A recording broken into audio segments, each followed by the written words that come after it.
Bismillahirrahmanirrahim. Assalamualaikum warahmatullahi wabarakatuh. Kembali lagi bersama saya Al-Mufti Kamul Haq di channel Deponsao.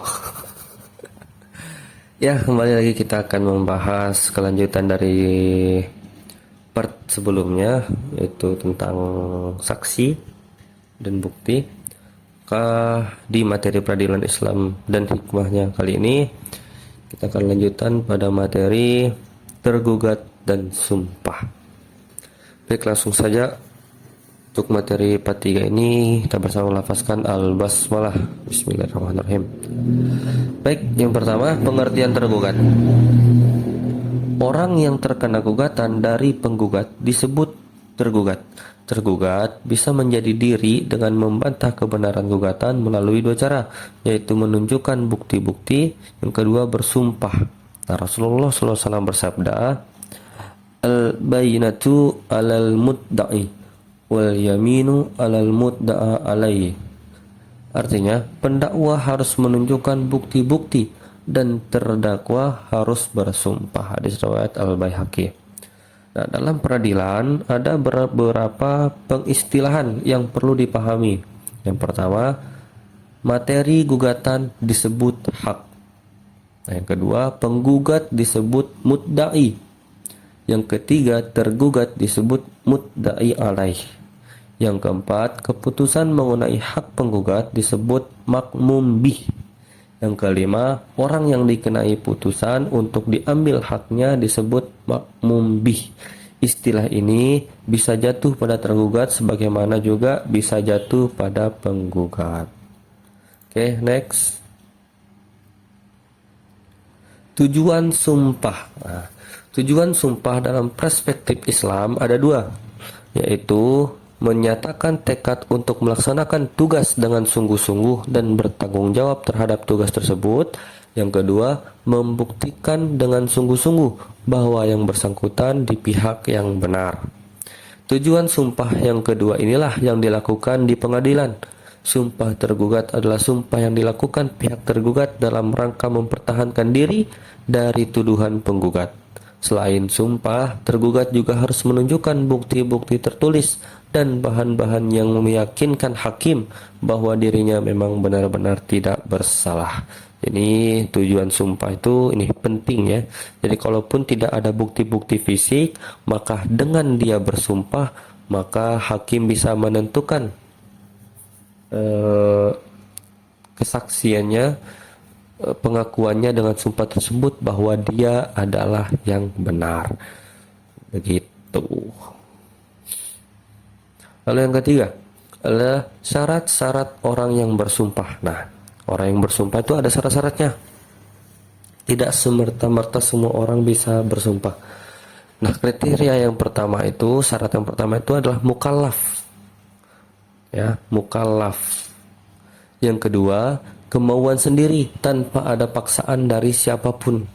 Oke, artinya secara sadar nih.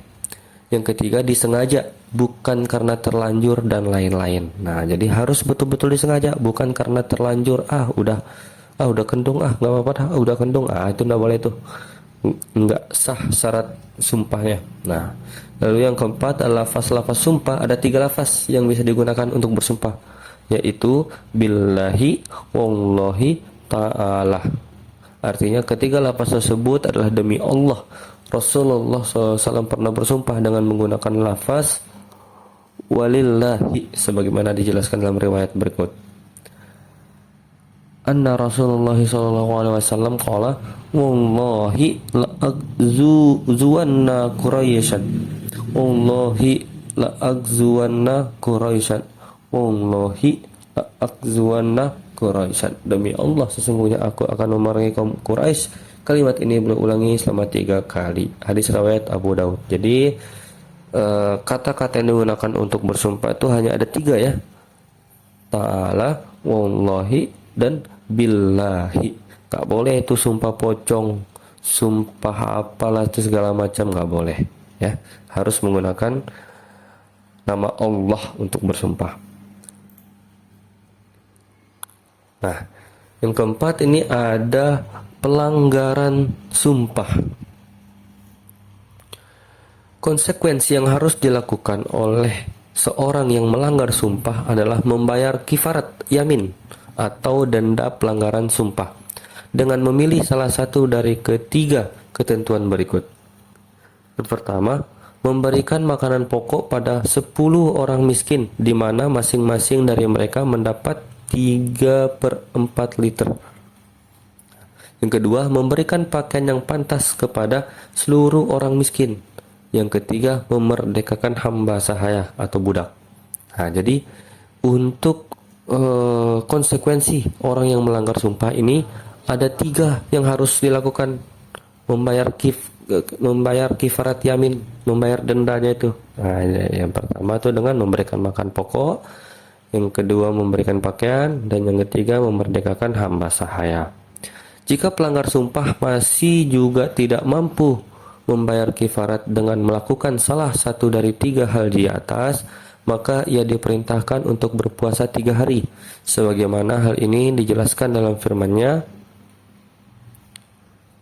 Bismillah, dalam surat Al-Maidah ayat 89, Bismillahirrahmanirrahim, yang artinya maka kifaratnya atau denda pelanggaran sumpah ialah memberi makan 10 orang miskin, yaitu dari makanan yang biasa kamu berikan kepada keluargamu, atau memberi mereka pakaian, atau memerdekakan seorang hamba sahaya. Barang siapa tidak mampu melakukannya, maka kifaratnya atau dendanya berpuasalah selama 3 hari. Itulah kifarat sumpah-sumpahmu apabila kamu bersumpah, dan jagalah sumpahmu. Demikianlah Allah menerangkan hukum-hukumnya kepadamu agar kamu bersyukur kepadanya. Quran Surat Al-Maidah ayat 89. Nah, jadi sumpah itu sangat sakral, sangat penting.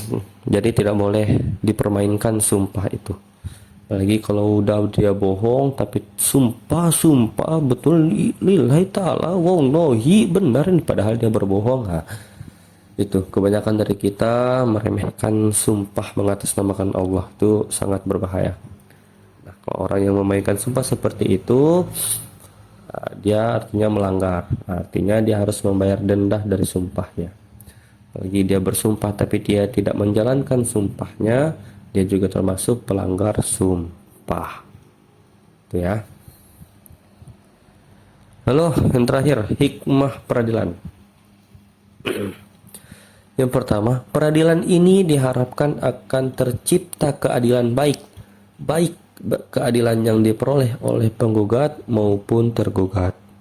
Yang kedua, adanya peradilan maka akan terciptanya keadilan dalam masyarakat, karena masyarakat memperoleh hak-haknya melalui jalur yang sah dalam kehidupan bernegara. Yang ketiga, terciptanya keadilan dan perdamaian dalam masyarakat karena masyarakat memperoleh kepastian hukum dan di antara masyarakat saling menghargai hak-hak orang lain.